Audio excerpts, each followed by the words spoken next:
Hey guys, it's April. It seems my video from a couple of years, maybe 3 years ago, I don't remember, is a little bit outdated, so they've changed Design Space and I wanted to freshen up that video because our print to PDF option is no longer available either. So to make the video a little bit shorter and easier for you guys to understand, I thought I would record it in the new Design Space. And this is about knockouts and how to use that with the Misty font I Love Glitter.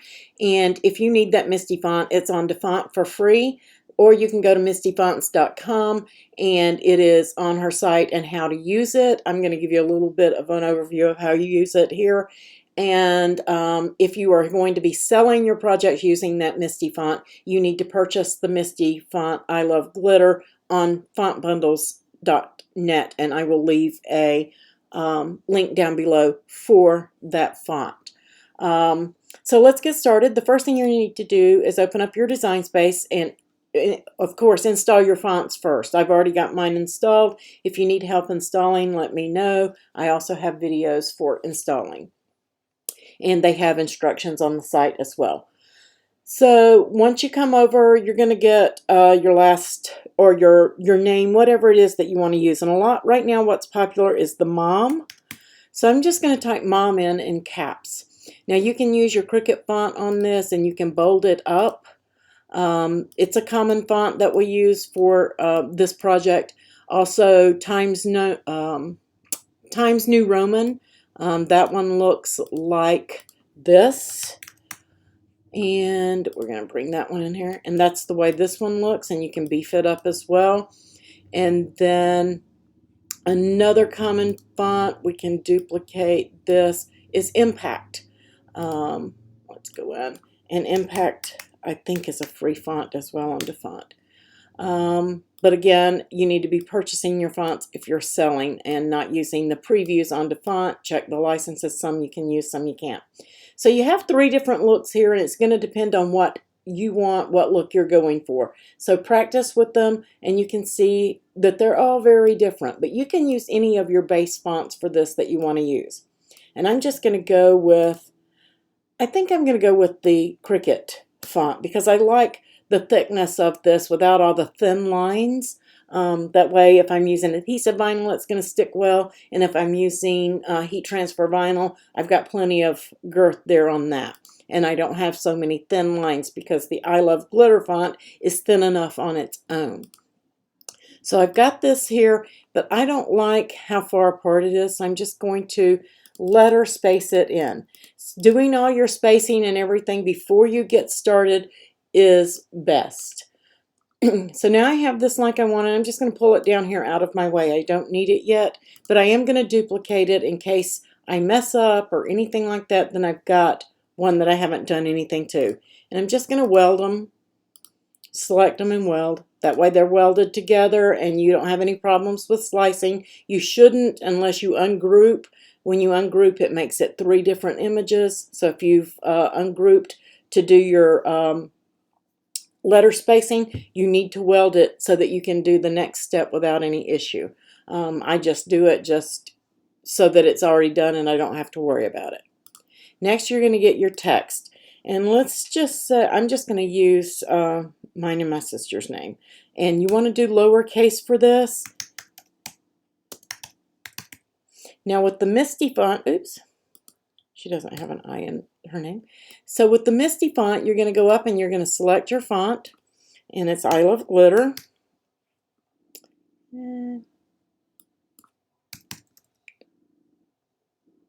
Where is it? There it is. So I've selected that. Now the next thing I want to do is I want to use the little symbols. Now if you just want a heart at the end, you can use your asterisk, and it's going to give you that heart on the end. Let me make this bigger so you guys can see it. It's going to give you that heart on the end. So that's what the asterisk does if you want to see the box there. Bracket, which is your lowercase bracket, is going to give you the tails. So I want one of those on each end. And if you want to add that heart in there up above, you can. That's what that will look like if you want to bring that in. I don't want to do that. And then right between the names, let me double click that. Right between the names, if you use, I don't know what it's called. I call it a divider. It's just a straight up and down. You're going to get that solid heart. If you want the open heart, it's an underscore. And let's see if you can see it down here. And that gives you the open heart. Okay? So your underscore gives you the open, and your divider is what I call a divider. It's up above your forward slash, gives you the solid heart. And I'm just going to use the solid one for this. I'm going to make this smaller so you guys can see it. So now I need to bring these together. I'm going to go up to my letter space, and I'm going to size them. Or not size them, but space them together. I want them to touch and to look correct. You can see how this one's touching pretty good, but this one's not quite, and that's because of the shape of the letter. But I can live with that, maybe not. So let's ungroup to letters, and I'm just going to select, I'm going to make it big so you guys can see. I'm just going to select that one, and I'm going to hold my shift key and slide it over. That way it stays vertically. Now you can bump it out of place, but if you hold your shift key and just slide to the right with your mouse, it shouldn't change its position vertically. Okay, so I'm just going to select it and just hold my shift and push it over just slightly, and I like the way that that connected better. This is okay for me. I don't like that these two aren't touching, so I'm going to select everything over here, hold my shift key, and I'm just going to bump that over just a little bit, and I like that a little bit better. So now that you have everything like you want it, just a tiny bit, I'm going to select it all and weld. Now if any of your letters fill in, it means that you have your tail of your letter. There is a pixel. It only takes one pixel and it will fill it in. So you need to be aware of that when you're doing this. So let's just say that my project, I'm going to make Mom a different color just so that we can see what we're doing. And I want that, select them both and align center and see how it looks. And see that, oh, it looks like it's way up in there. I don't like that. I don't like where it's at. So I'm going to bring mine down, and it's totally up to you how you do this and how you make it look. That is up to you. And I want to line it right about there. To me, that looks good, but it's going to be your personal preference. You want to check your sizing at that point. You want to select everything, and of course, with the Joy, you can cut 15 inches. But if you're on your other machine, you can cut up to 24 inches, so it's going to rotate it. But if your tile or your glass tile that you got from Lowe's or whatever you're putting this on is 12 inches, then your maximum's probably going to be about 11 inches because you don't want to go all the way to the end of that tile. You want to probably bring it into 10.5 or 11 inches. So I'm going to say 10.5 on mine. And that looks good. Now if you want it to be taller, because this is only 2.5 inches tall, then you have to unlock it and skew it. And when you skew it, it can look funky if you skew too much, and you can see how that one looks. So you want to be aware when you're unlocking that everything is grouped and that you're unlocking everything together. And to me, if that tile is a 4x12, I'm probably not going to want to go more than 3 inches.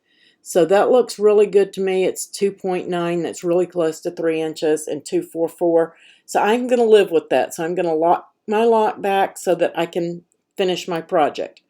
And I'm just going to get rid of this. I am going to duplicate this and hide one so that I have an extra should I make a boo-boo. So I don't have to do all those steps over again. Okay? And now I'm going to kind of leave that one there, and I'm going to make that one, let's make it a light green just so I can see it. I'm going to duplicate it, and now we're going to change this one back to black. I should have duplicated first, but that's okay. Now I'm going to duplicate this about 6 times, 5 or 6, up to you. And we're going to work off, we're going to move everything down except one, and we're going to work off of this. And what we're doing is trying to create bigger, because we can't come in here and make this one bold. It doesn't work that way. And I'm just going to slightly put this one down below the bottom. I'm just going to kind of skew it down just a little bit below. Okay, and you can align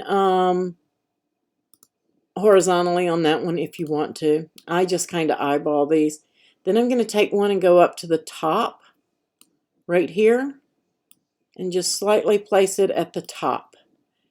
And then I'm going to align that and center it horizontally as well, just so they're in line. Now you don't want to center horizontally on these, but oops, hit the wrong one. On this next step, I'm going to get this one down here. Give me that. That's the one I want. This one we're going to go to the left with, okay? Just to the left, just slightly, kind of centered, but to the left. We're going to beef it up on the left a little bit. And then we're going to take this one and we're going to beef it up on the right a little bit.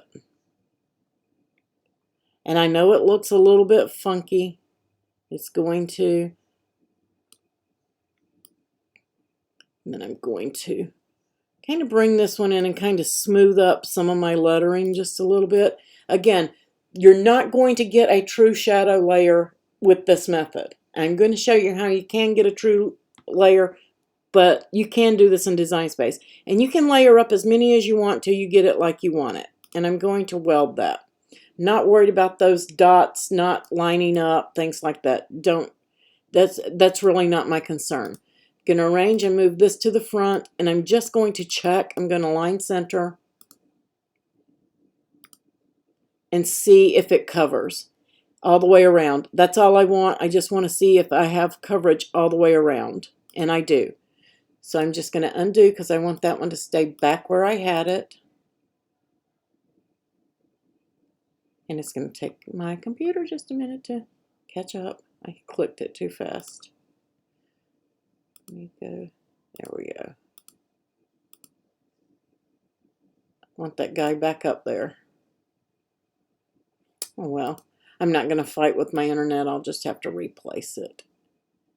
That's about where I had it. So I'm good there.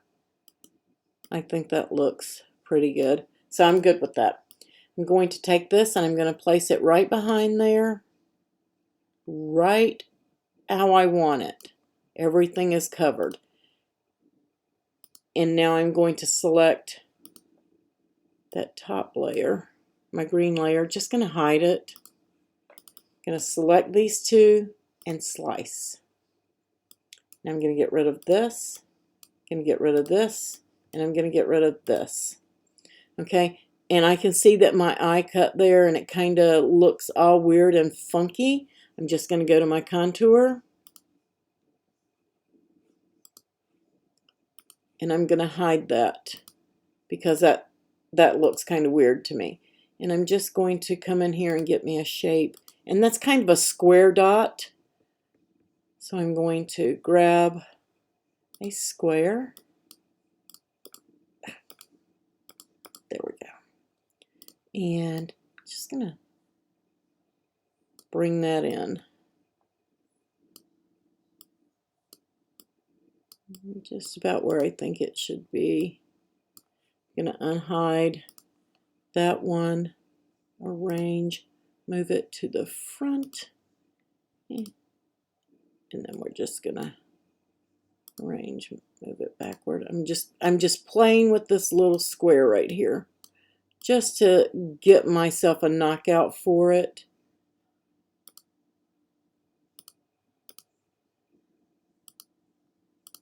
And just gotta bump it over. That's too far. You'll know when you go to do yours. You're just gonna have to play with them. That looks a little bit better. Now let's get it back into place. Arrange, move it back. And I would not normally even go through this detail on the video, but if you run into that problem, I want you to know how you can fix it. And now let me arrange, move that to the front and check it. And that looks good. So I'm just going to hide that again, and now I'm going to slice that. And then I'm just going to get rid of this trash right here. Bring back my name piece in there. It's going to fit right in there, and you can layer that in. And that's going to give you that little knockout look. It's not going to be true. You can see that the letters are off just a little bit. If you're looking, you can see that they're not completely rounded. You saw that the I dot wasn't completely rounded. But that's what you have when you're doing it in Design Space. There is a workaround if you're SureCuts a lot. You can also do this in Inkscape. I don't use Inkscape because I have SureCuts a lot. But in SureCuts a lot, it is a shadow layer. In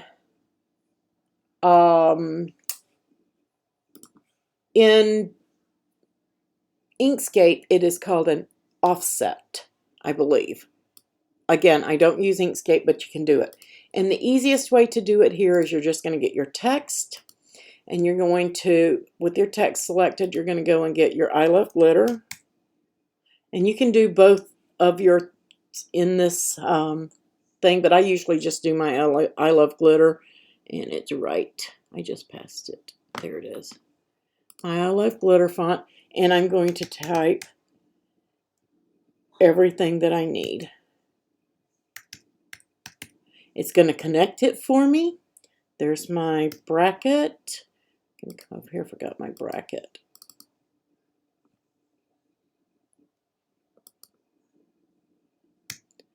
Now I have everything I need right there. I'm going to go back to my selection tool so that I can select it. I am going to go up to, and you probably can't see this at the top of my screen, I'm going to go to Path, and I'm going to Union. And that's going to weld everything together. It's called a union. I am going to, you can make it whatever size you want after you've done all this. I am going to come down here. You can take off your proportions